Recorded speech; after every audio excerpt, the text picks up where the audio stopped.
Actually, we're conducting a parallel investigation of what happened to Ateneo de Zamboanga. No? We're reviewing the CCTV footages para magkaroon ng linaw. And tomorrow, I'll be flying to Singapore to have a meeting with Meta. Yung mga taga-Meta, this is high-level meeting. No? Meta from the US, yung mga officials nila, and for the Asian region, will be attending that meeting. And I will ask those questions. Ano? I will ask the questions, bakit ganito. And probably medyo kailangan mas matigas siguro yung stand natin ngayon because what puzzle me is yung pag-live nung actual shooting. So I want to know who are the people watching, sino yung mga nag-share, and what is the reason for sharing. So we will do a lot of profiling here. So yung groomers na to, in fact sa Tacloban pa lang, nakita na ng NBI ito So nakita na namin, sinusundan namin to, and we already have an initial reports noon na mauulit pa't may mangyayari. At nangyari nga.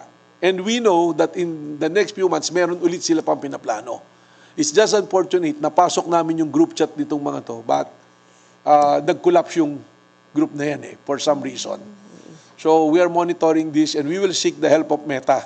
Sila yung mas may capacity na tumulong dito, and I'm also thankful to DICT and to CICC for sharing information to us. Maraming members. Mga Malaki. ilan po? Estimates.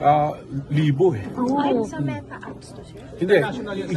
It's a group chat. Established sila. International yung group chat.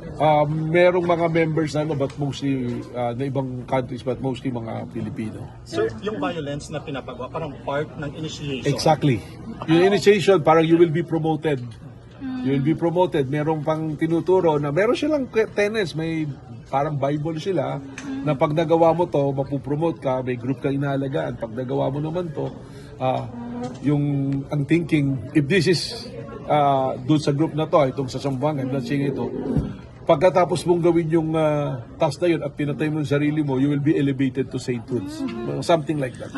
Marami. Nakita namin doon sa group, may ng bomb making, nagtuturo ng kung ano-ano na puro illegal na mga bagay.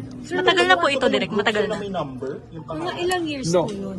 Matagal na po kayo. Hindi namin nakakita pa kung gaano katagal na. Kasi nag-collapse nga yung group. So we're trying to look and locate kung anong group pa ulit Sir, sila. talagang sa online lang sila yung Doon communication, nag-uusap. hindi Yes. nakikipagkita doon sa mga... Wala. Alin?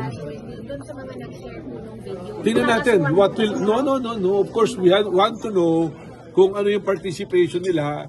Because from our point of view, kaya i-live broadcast yan, merong nanonood May gusto siyang audience. Sino doon? It could be the groomer or kung pinakang head na, sino doon? That's why we want to know kung sino. That's why we will profile everyone.